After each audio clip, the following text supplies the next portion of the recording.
I just want to speak about a very important video which I found on YouTube when actually watching a discussion between Richard Dawkins and Stephen Law. Now, I actually think this is one of Richard's biggest blunders in his whole career. Basically, after the Q&A, someone asked a question: how can you justify the scientific method? Now, Richard tries to answer this by saying it simply works. Now, this isn't an answer. I mean, this is the problem of induction. This is the problem with the scientific method, because it's simply, it's a logical fallacy, you know.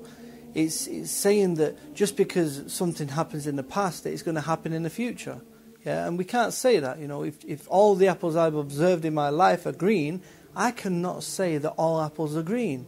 Yeah, because one day I'm going to get given a red apple, and I'm going to look like a red apple. Now, these are the tricks which Richard is playing. You know, he knows that this is a huge problem. This is a big problem with induction. This has been spoken about and debated with for hundreds of years. So the question's about the nature of scientific evidence. You both said, and I think most people here would agree with you, that we're justified in holding a belief if there's evidence for it or if there are logical arguments we can find that support it. But it seems like this in itself is a belief which would require some form of evidence. And so if so, I'm wondering what you think would count as evidence in favour of that, and if not, how do we justify choosing that heuristic without appealing to the same standard that we're trying to justify? So how do we justify, as it were, faith that science will give us the truth? Is that the... Please. How do you justify scientific method? Yes. Basically, what he said. It works. It works. Planes fly, cars drive, computers compute. It's an inductive argument. If you base medicine on science, you cure people. If you base the design of planes on science, they fly. If you base the design of rockets on science, they reach the moon. It works, bitches.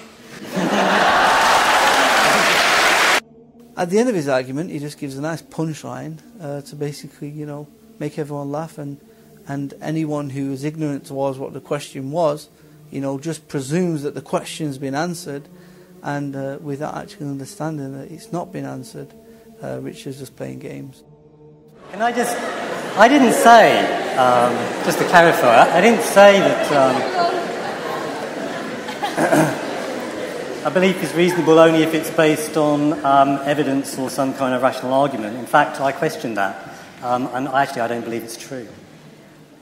But that's another long story. We won't open that can of worms.